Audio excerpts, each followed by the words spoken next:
Welcome to dream KBC GK. दोस्तों एक बार फिर से स्वागत है आपका ड्रीम केबीसी जीके चैनल में। दोस्तों आज इस वीडियो के अंदर जनरल नॉलेज के सामान्य ज्ञान के 50 अति महत्वपूर्ण क्वेश्चन लेके आया हूँ।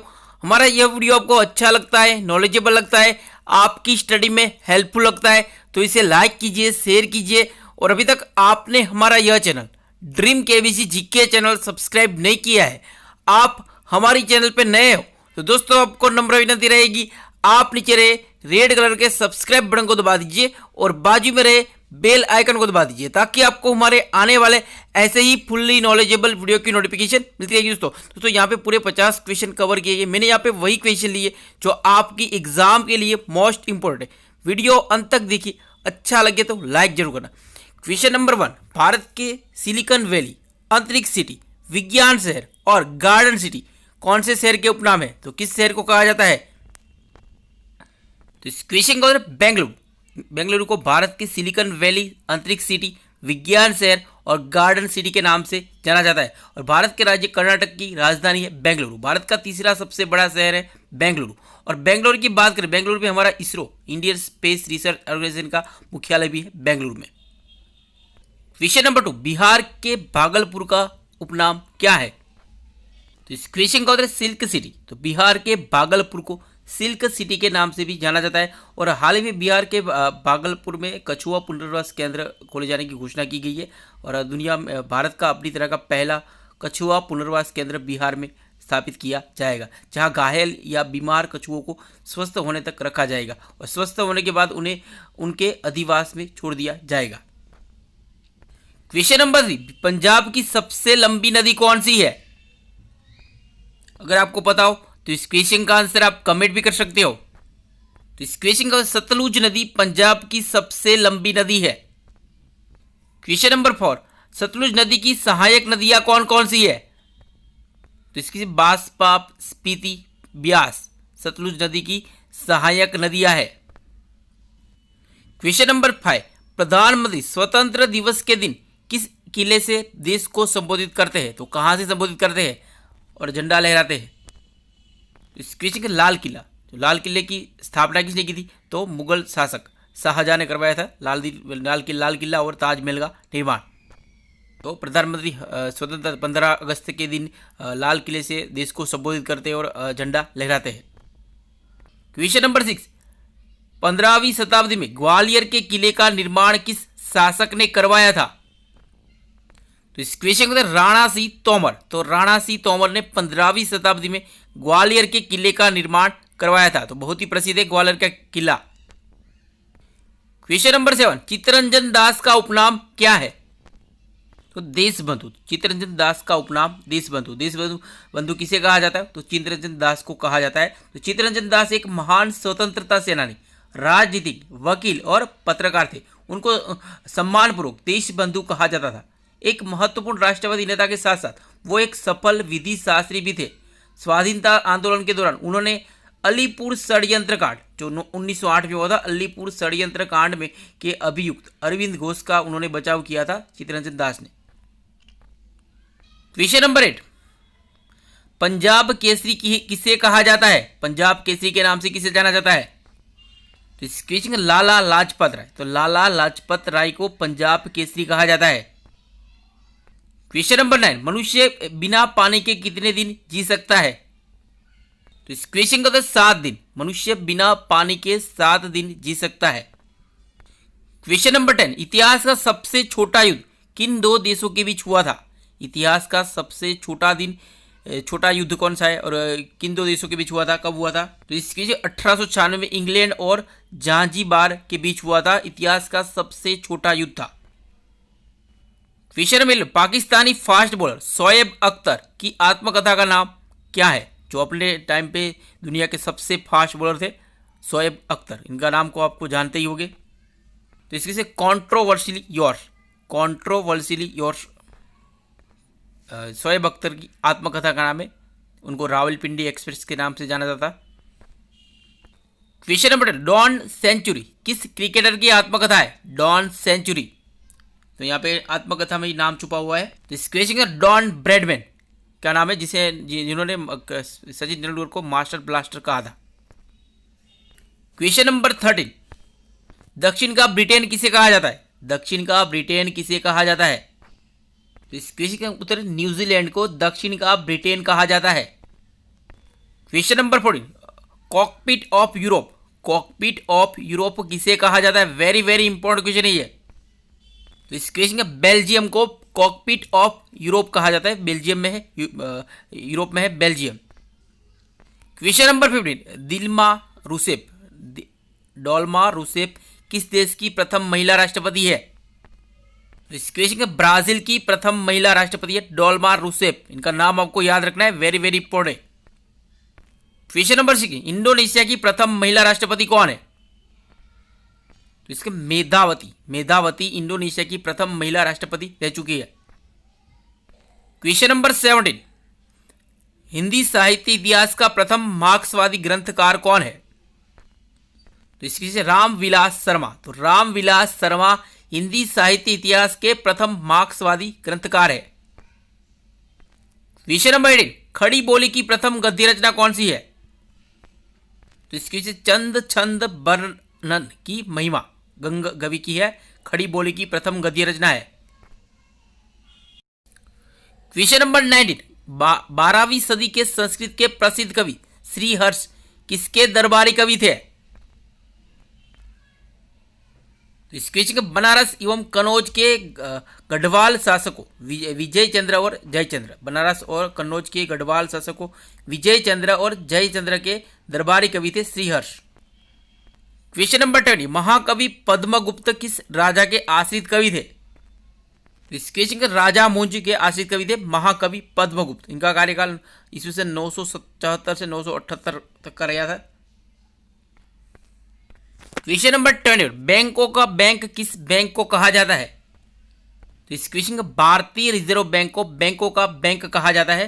तो रिजर्व बैंक ऑफ इंडिया, भारतीय रिजर्व बैंक की स्थापना कब की गई थी? तो 1 अप्रैल 1935 में की थी, आज से 85 साल पहले, और इसका मुख्यालय मुंबई महाराष्ट्र में है। क्वेश्चन नंबर 22, सरकार की आय कम तथा व्यय ज्यादा होता है, उस अर्थव्यवस्था को क्या कहा जाता है? तो इस क्वेश्चन का घाटे की अर्थव्यवस्था कहा जाता है, सरकार की आय कम हो और व्यय ज्यादा होता है तब। क्वेश्चन नंबर 20, 1 रुपये का नोट कौन जारी करता है? तो इस क्वेश्चन का वित्त मंत्रालय जारी करता है 1 रुपये का नोट।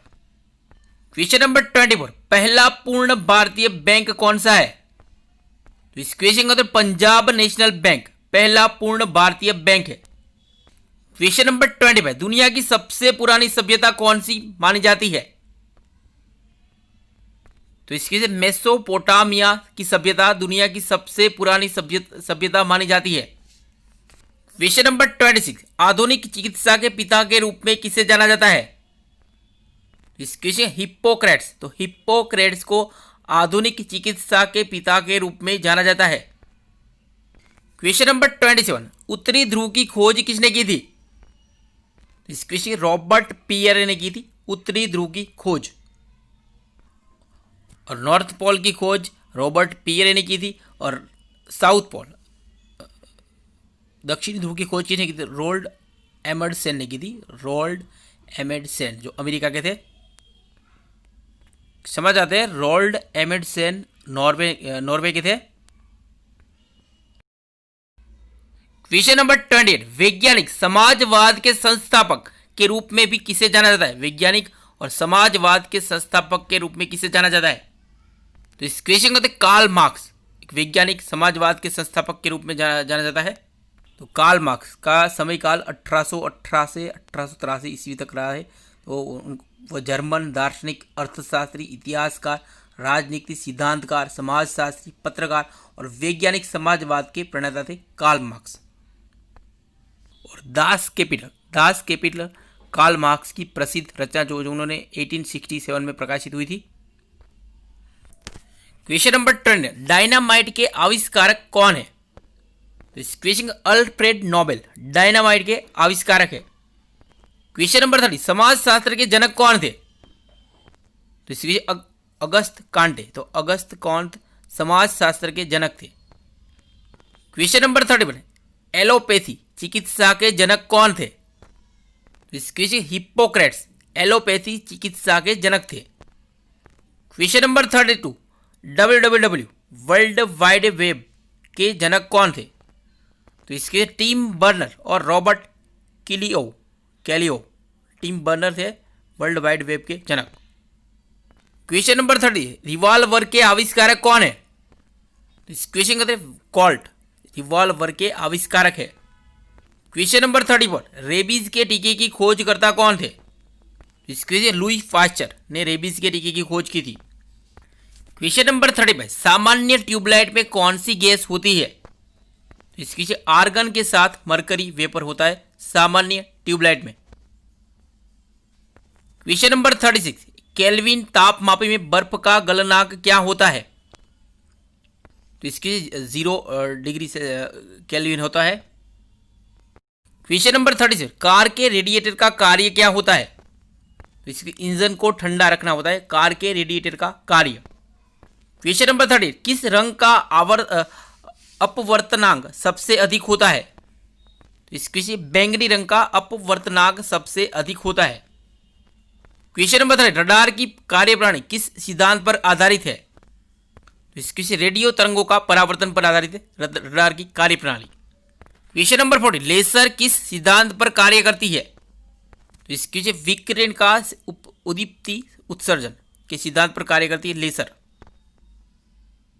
क्वेश्चन नंबर 40, भितरकनिका राष्ट्रीय उद्यान में प्रमुख रूप से कौन से जीव पाए जाते हैं? तो इसके से खारे पानी के मगरमच्छों, क्रोकोडिल्स, पोरोसस और सफ़ेद मगरमच्छ, भारतीय अजगर और एक प्रकार के काले पक्षी और बानकरों की अधिकता होती है भितरकनिका राष्ट्रीय उद्यान में।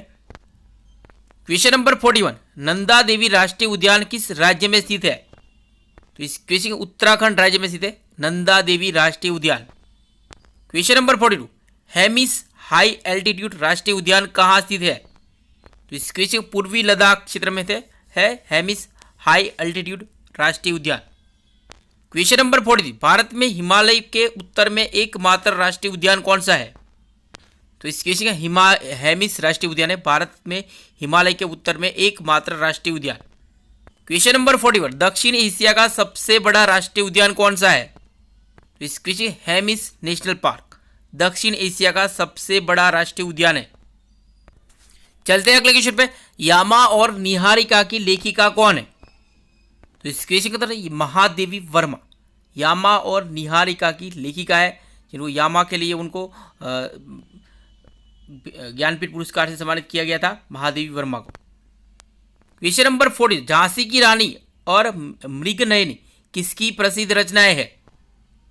तो इस क्वेश्चन का वृंदावन लाल वर्मा की प्रसिद्ध रचना है झांसी की रानी और मृगनयनी। क्वेश्चन नंबर 48, चंद्रकांता के रचनाकार कौन है? वेरी वेरी इंपॉर्टेंट क्वेश्चन ये है। इस क्वेश्चन देवकी नंदन खत्री है चंद्रकांता के रचनाकार। क्वेश्चन नंबर 40, महाभाष्य के रचनाकार कौन है? इस क्वेश्चन का पतंजलि है महाभाष्य के रचनाकार। और क्वेश्चन नंबर 50, सुप्रसिद्ध व्याकरण रचना अष्टाध्यायी किसने लिखी है? अष्टाध्यायी के रचनाकार कौन है? तो इस क्वेश्चन पाणिनि है अष्टाध्यायी के रचनाकार। दोस्तों यहाँ पे ये वीडियो समाप्त होता है। हमारा ये वीडियो आपको अच्छा लगा हो, नॉलेजेबल लगा हो, आपकी स्टडी में हेल्पफुल लगा हो तो इसे लाइक कीजिए, शेयर कीजिए। और अभी तक आपने हमारा यह channel dream KBC GK channel subscribe नहीं किया है, आप हमारे चैनल पर नए हो तो दोस्तों आपको नम्र विनती रहेगी, आप नीचे रहे रेड कलर के सब्सक्राइब बटन को दबा दीजिए और बाजू में रहे बेल आइकन को दबा दीजिए ताकि आपको हमारे आने वाले ऐसे ही फुल्ली नॉलेजेबल वीडियो की नोटिफिकेशन मिलती है। दोस्तों हमारे ड्रीम केबीसी जीके का फेसबुक पेज भी, आप हमारा फेसबुक पेज लाइक कर सकते हो, ट्विटर पे भी आप हमें फॉलो कर सकते हो, इंस्टाग्राम भी फॉलो कर सकते हो, आप हमारा टेलीग्राम चैनल भी आप ज्वाइन कर सकते हो अगर हमारे वीडियो आपको अच्छे लगते हैं, नॉलेजेबल लगते हैं तो। मिलते हैं अगले वीडियो में। जय हिंद, जय भारत, वंदे मातरम।